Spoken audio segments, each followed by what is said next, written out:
Everyone, घटना चक्र हिंद में आप सभी को स्वागत करती हूँ। तो आज का टॉपिक है मम्मट। मम्मट से रिलेटेड हम आज क्वेश्चंस देखेंगे। मम्मट का फर्स्ट क्वेश्चंस देखते हैं। मम्मट से रिलेटेड काव्य प्रकाश नामक ग्रंथ के प्रणेता कौन है? तो मम्मट है। कौन है? मम्मट है। अब हम इस क्वेश्चंस का डिटेल देखते हैं। काव्य प्रकाश जो है वो 10 उल्लास नामक ग्रंथ के प्रणेता मम्मट है, जबकि भामा ने काव्य अलंकार की रचना की है। भामा ने किसकी रचना की है? तो काव्य अलंकार की रचना की है। आचार्य विश्वनाथ ने साहित्य दर्पण जो है वो 10 परिच्छेद में ग्रंथ की रचना की है। कितनी परिच्छेद में? तो 10 परिच्छेद में। काव्य अलंकार भामा को अमरता प्रदान करने वाला ग्रंथ है। काव्य अलंकार जो है वो भामा को अमरता प्रदान करने वाला ग्रंथ है। काव्य प्रकाश के रचनाकार है। तो काव्य प्रकाश के जो रचनाकार है वो मम्मट है। कौन है काव्य प्रकाश के रचनाकार? तो मम्मट है। इनमें से आचार्य मम्मट की रचना है तो काव्य प्रकाश। मम्मट की रचना कौन सा है? तो काव्य प्रकाश। तद दोषो शब्द अर्थो सगुण अवन लंकृति पुनः। क्यापि किसका काव्य लक्षण है? तो यह मम्मट का काव्य लक्षण है। वही क्वेश्चंस दोबारा आ गया है और ये GIC प्रवक्ता परीक्षा 2017 में पूछा गया यह क्वेश्चंस है। तो इसका आंसर हो जाएगा मम्मट। अब विश्वनाथ से रिलेटेड क्वेश्चंस देखेंगे। वाक्यम रसात्मकम काव्यम उक्ति के लेखक कौन है? तो विश्वनाथ है।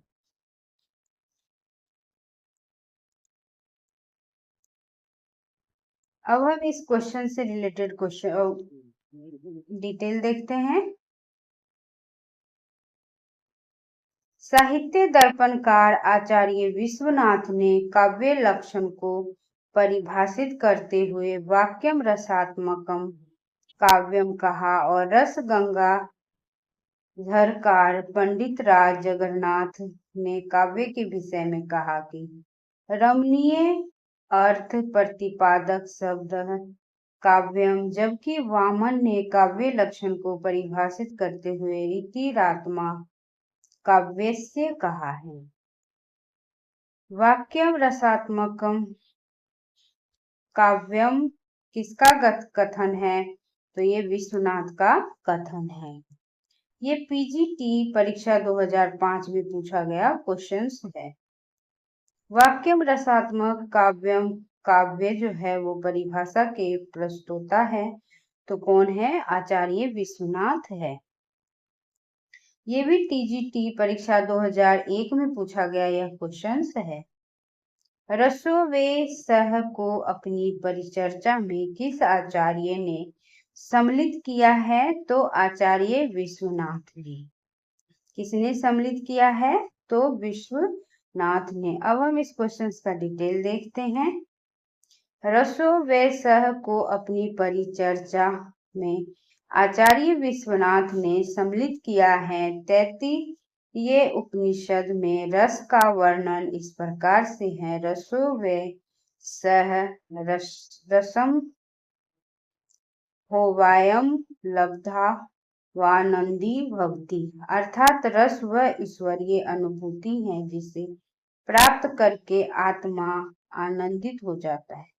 साहित्य शास्त्र में रस के विषय में यह कथन भरत मुनि आचार्य विश्वनाथ का है। भारतीय साहित्य शास्त्र में काव्य का मूल प्रयोजन इसी रस रूप आनंद की प्राप्ति है। रस अपकर्ष का दोषा उक्ति किस आचार्य की है? तो यह विश्वनाथ की है। आचार्य विश्वनाथ अपने ग्रंथ साहित्य दर्पण में दोष के लक्षण का वर्णन करते हुए हैं रसा अपकर्ष का दोषा अर्थात रस का अपकर्ष करने वाले कारक दोष कहलाते हैं। दोष किसे बोलते हैं? तो रस का जो अपकर्ष करने वाले कारक हैं उसे हम दोष कहते हैं। रस को साहित्य की आत्मा मानने वाले विश्वनाथ प्रथम संस्कृत आचार्य थे। आत्मा जो है रस को साहित्य की आत्मा मानने वाले जो है वो कौन है? आचार्य विश्वनाथ जी हैं। साहित्य दर्पण में उनका सूत्र जो है वो वाक्य रसात्मकम वाक्यम और काव्यम आज भी साहित्य का मूल माना जाता है और बार बार उद्धृत किया जाता है। सत्यर्थे पर्थगभाया स्वर व्यंजन संहते क्रमेण तनयवा व्रत्यमकम विनिगधते यकम की यह परिभाषा किस आचार्य ने दी है? तो इसका आंसर हो जाएगा बी। किसने दिया है? तो यह विश्वनाथ ने दिया है। अब हम इस क्वेश्चन का डिटेल देखते हैं।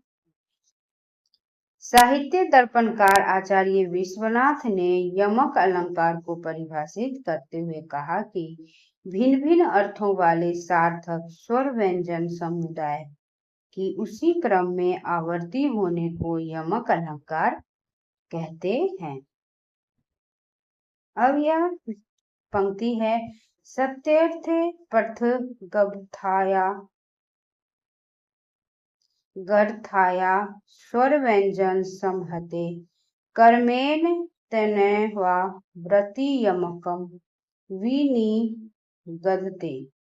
इसका तात्पर्य यह है कि जिस स्वर व्यंजन समुदाय की आवर्ती हो उसका कोई एक अंश अथवा समूचा अंश यदि निरर्थक हो तो कोई आपत्ति नहीं है, परंतु यदि उस समुदाय का कोई अंश या सर्वास सार्थक है तो आवर्त दोहराया गया अंश अवश्य ही भिन्न अर्थ वाला होना चाहिए।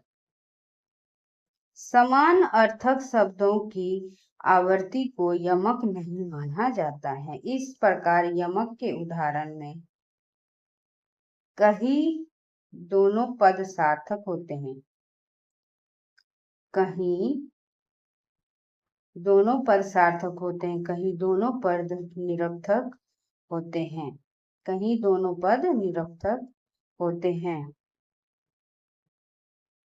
कहीं एक पद सार्थक होता है तो एक निरर्थक। और यमक में आवर्ती उसी क्रम में होनी चाहिए जिस क्रम में पूर्ववर्ती पद प्रयुक्त हुआ है।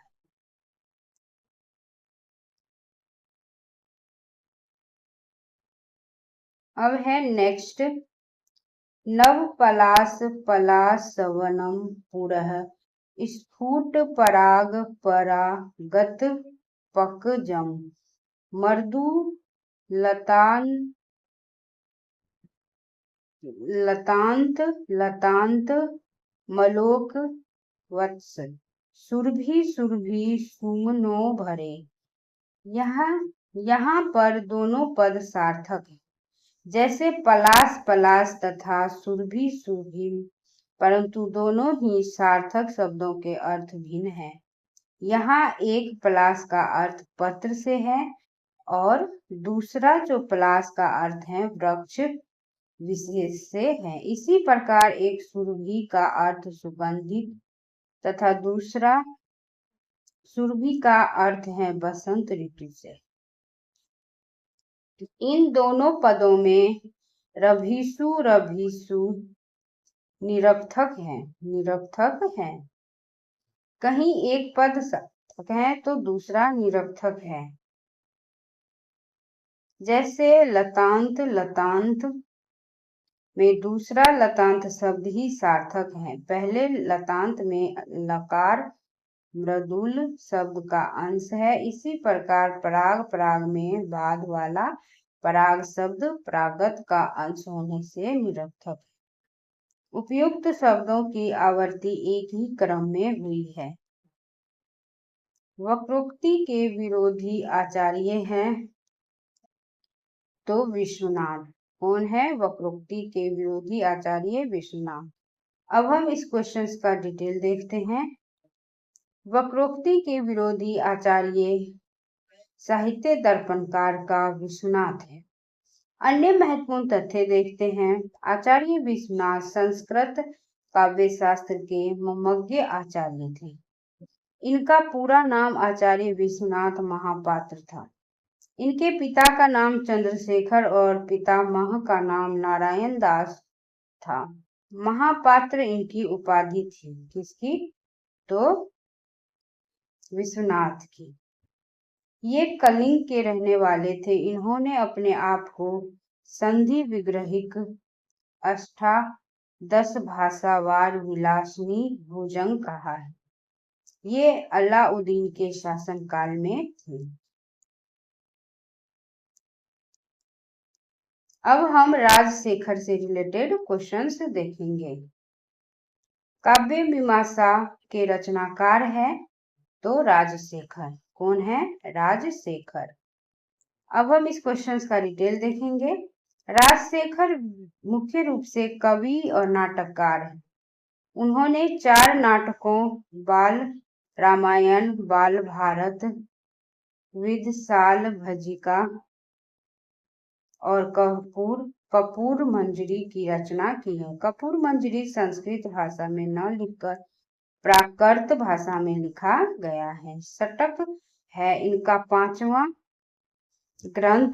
काव्य मीमांसा है। इस ग्रंथ साहित्य समीक्षा से संबंध रखता है। इसी ग्रंथ के कारण अलंकार शास्त्र के इतिहास में उनको गौरवमय स्थान प्राप्त हुआ। किसको? तो राजशेखर को। अन्य महत्वपूर्ण तथ्य देखते हैं। काव्य मीमांसा में 18 अध्याय हैं। काव्य मीमांसा में कितने अध्याय हैं? 18 अध्याय हैं। नाट्य शास्त्र के टीकाकार अभिनव गुप्त ने सबसे पहले षटक की परिभाषा की और इसे नाटिका के निकट रखा। हेमचंद्र आचार्य ने अपने काव्य अनुशासन में लिखा है कि षटक एक भाष्य होता है। प्राय षटकों का नाम उसकी नायकों के नाम पर दिया गया है। राजशेखर के नाटक का नाम है बाल रामायण। क्या नाम है? बाल रामायण। काव्य शास्त्रीय ग्रंथ काव्य मीमांसा के लेखक है राजशेखर। काव्य मीमांसा के लेखक हैं राजशेखर। षटक है एक प्रकार का नाटक है। षटक। राजशेखर की निम्नलिखित रचनाओं में से कौन रचना अधूरी है? तो काव्य मीमांसा जो है वो अधूरी है।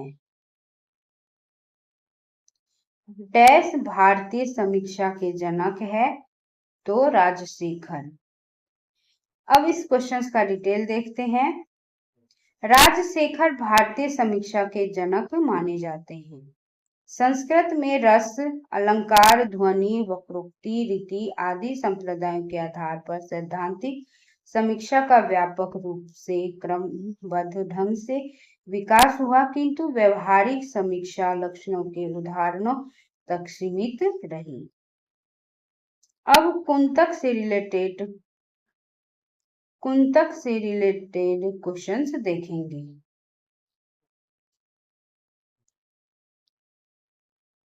निम्न में से कौन किसके लिए प्रसिद्ध नहीं है? तो वक्रोक्ति के लिए क्षमेंद्र जो है वो नहीं है। वक्रोक्ति के लिए क्षमेंद्र नहीं है। वक्रोक्ति काव्य जीवितम कहकर वक्रोक्ति को ही काव्य की आत्मा स्वीकार करने वाले आचार्य कुंतक है, जबकि औचित्य संप्रदाय के संस्थापक के रूप में क्षेमेंद्र प्रसिद्ध है। वक्रोक्ति काव्य जीवितम के रचयिता हैं। वक्रोक्ति काव्य जीवितम के रचयिता हैं और यह कुंतक है। वक्रोक्ति काव्य जीवितम कहकर वक्रोक्ति को ही काव्य की आत्मा स्वीकार करने वाले आचार्य हैं, वो है कुंतक। आचार्य कुंतक ने वक्रोक्ति के कितने भेद माने हैं? तो 6 भेद माने। आचार्य कुंतक ने वक्रोक्ति के कितने भेद माने हैं? तो 6 भेद माने हैं। अब हम इस क्वेश्चन का डिटेल देखते हैं फ्रेंड्स। आचार्य कुंतक ने वक्रोक्ति के 6 भेद माने हैं। कुंतक ने वक्रोक्ति को अति व्यापक रूप से ग्रहण किया है। इनकी वक्रता वर्णन से लेकर प्रबंध रचना तक व्याप्त है। इन्होंने वक्रोक्ति जीवितम में वक्रता के 6 प्रकारों का वर्णन किया है। वर्ण विन्यास वक्रता, पद प्रवाद वक्रता, पद पराध वक्रता, प्रत्याश्रित वक्रता और वाक्य वक्रता, प्रकरण वक्रता, प्रबंध वक्रता। इस 60 वक्रता प्रकारों का भी भेद उपभेद पूर्वक सविस्तार वर्णन किया है।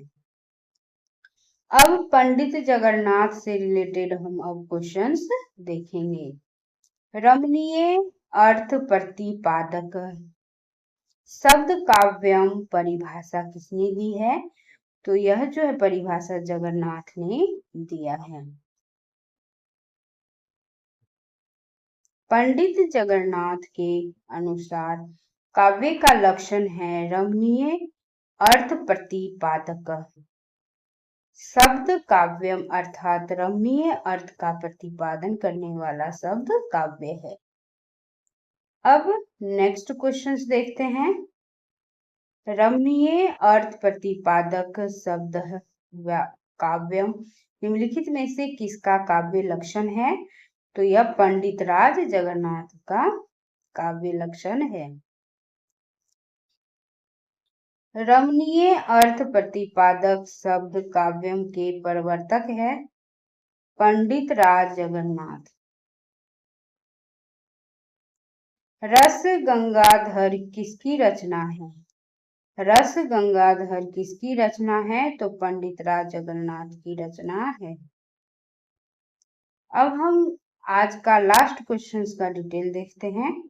रस गंगाधर पंडित राज जगन्नाथ की रचना है और पंडित राज जगन्नाथ जी की कृतियों को विषय की दृष्टि से 3 भागों में विभाजित किया जाता है। फर्स्ट है काव्य शास्त्रीय ग्रंथ, सेकंड है व्याकरण संबंधी और थर्ड है साहित्य शास्त्रीय ग्रंथ। रस गंगाधर साहित्य शास्त्रीय ग्रंथ के अंतर्गत आता है। यह आलोचना की दृष्टि से सबसे अधिक प्रौढ़ और पंडित पूर्ण ग्रंथ है। पंडित राज जगन्नाथ द्वारा विरचित कृतियां हैं प्रस्तावित विलास, श्रृंगार विलास, करुण विलास, शांत विलास, गंगा लहरी, अमृत लहरी, लक्ष्मी लहरी, करुणा लहरी, गंगा रस गंगाधर, मनोरमा, कुचम चित्रमीमांसा, खंडन और आशफ विलास, यमुना वर्णन है। वीडियो देखने के लिए friends thank you so much. अगर वीडियो पसंद आए हो तो लाइक और सब्सक्राइब अवश्य करना और वीडियो को अधिक से अधिक शेयर करना ना भूलें। यह वीडियो आपके लिए बहुत ही यूजफुल है टीआरई 4 के लिए और हिंदी सब्जेक्ट के लिए। वीडियो देखने के लिए थैंक यू सो मच।